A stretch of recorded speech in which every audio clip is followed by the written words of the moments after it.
Leksiyalarımızı davamlaştırmamız vatandaş. Bugün Çislak 2023 yıl 8. ayının 9. günü. Hepteki çarşamba vatandaş. Yani kançılık güç kaldı. Mavzu. Halk pulu avarıçılıkka yoluqtu. Mavzulu haber 8. ayının 8. gün Venvitor biti ilan kılındı. Haber mındak başlandı. Çin Fen ozarı. Çünkü iktisadı doğrusu da iki parça haber dikkat tarttı. Onun birincisi çünkü tam meclisi haftanın 2. günü yani 8. ayının 8. günü ilan kılgan statistika şunu aşkarlap verdi ki doları bilen hesaplaganda Cungo'da 7. aydaki eksport nispeti 14,5% öllep ketdi. Import nispeti 12,4% öllep ketdi. Tüelleş bazarının kütkünüdün uşuk boldu yani artık boldu. Belki o da 3 ay tüellep ketdi.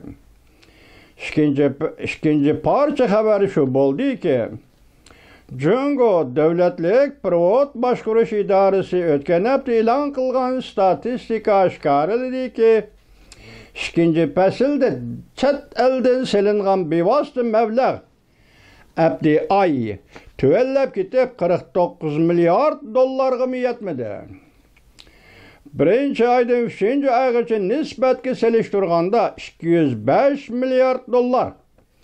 Yani 76% azıyıp ketdi. Chet elinden meblağ selişi 76% azıyıp ketdi dedi.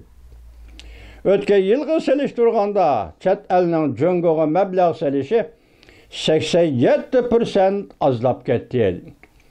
1998 yılı statistika kılıştın biri ki en tüven çekki düşüp kaldı.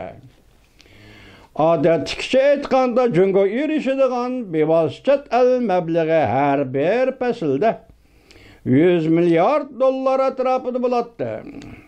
Muşu derecede hesaplaganda ikinci pesilde tövellep gitiş 95% yetti.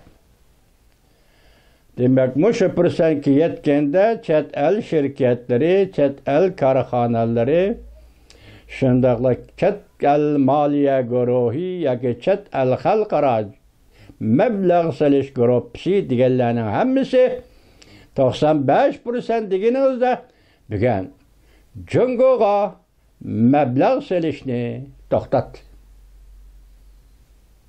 Kat vatandaş ya. Bu özgürlük Jungo'da geopolitik, siyaset vaziyet ciddiliği ve iktisat terakki kılış asılganlık kişilerinin dikkatini kozgıdı. Bunun iki sebebi. Jungo'da geopolitik, siyaset ciddileşti. Yani rayi karakterlik siyaset ciddileşti. Uygurustan, Hong Kong, Tayvan, Tibet rayi karakterlik siyaset vaziyet ciddileşti. İktisat çekindi. İktisatın terakkiyatı normal çekten tövellep ketdi. Şirketlerde işayiş davrandı. Ansıraş küpeydi. Növbette gerçi Jungo Kompartiyası chet el meblağını kolga keltiriş tirişçallık körüstatkan bolsu mu? Lekin Xi Jinping kozgagan devlet bexatarligi mavzusudaki hareketle garip şirketlere berilgen zerbiler ve ahturuşla casuslarga karşı turuş kanununun tüzülüşü ve yolga koyuluşu chet el södügerlerini Jungo'ga meblağ selişten toxtatdı ve çüçtü betti. Bir devlet karakterlik hareket kozgap casuslarga karşı turuş. Bu ise kanunun, devletinin, diktatörünün vazifesi. Yani bunu alamallah diktatörüse aylandırış. Alamallah hareketi aylandırış. Bu demek bu devlet karakterini tülle yokattı degen gibi vatandaş. Fakat eşip kağına partiye, armiye, sakçı diye isim kaldı.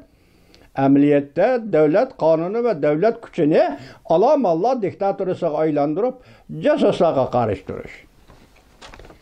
Naqlo vatan devlet işidi Xitoy işidi bo'lib atgan şandı Xitoy chet ellardagi josuslik hareketini hergiz to'xtatmadi.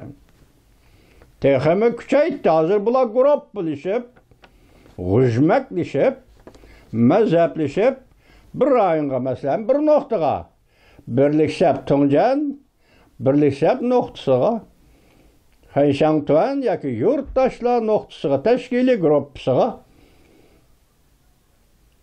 birleşip, hücmeklişip, yani türlük namlarda oturgu çıkıp, hazır bar küçülen çet elde Uygur diye isimge karıştırıvadı da.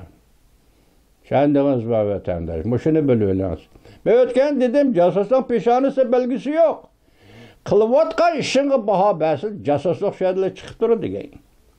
Çünkü hazır Xitay galcırlaşış devreye kirgende onun barlık kol astındaki barlık can tuzanlarının hemmisi galcırlaşkan devreye kirip geliyor da vatandaş. Saklap otamaydı ki o yani birbirinin. Akıbetten kanda buluşunu oylap oltamaydı. Az sonra bir şeyde nim boldu hem de sen casusluğa karıştırış herkesi memleket içinde kozgudun değil mi şunun tesiri bile lazım. Cungoğun meblağ saladığın çet el şirketler toxtab kaldı diye. Ve yani Cungoğun nime akıbet elip geldi o ne? Aldığımızda görüşümüz mümkün vatandaş. Toxtattı ve ensiretti çet el şirketleri. Minin bir mihman söylediğim yok. Cungoğa meblağ saladığım bir söylediğim yok. Cungoğa meblağ saladığım köpçüket halkara Sade Ticaret ve Sanaat Kurulması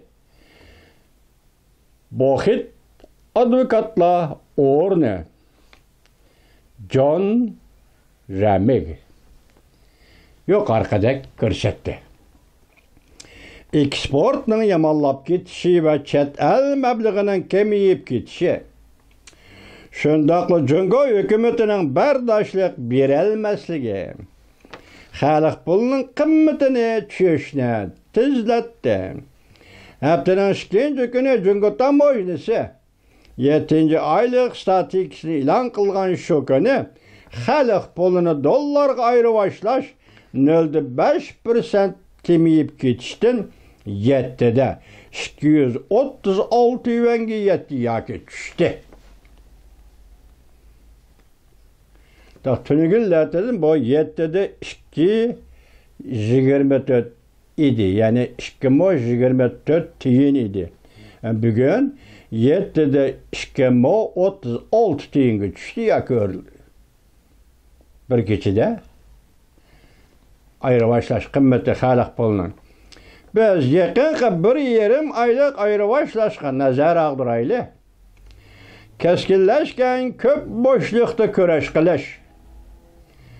Cungo Kompartiyası Merkezi Bankası karşılık görüştüşten Allah'a vazgeçti. Ala şehrine deyimizde.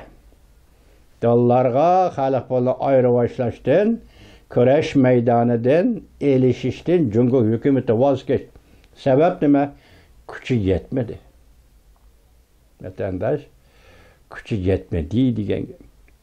Şunlaşqa hazırki bir mesele Cungo'nun zada qanchalik gücü kaldı diyen meseleden.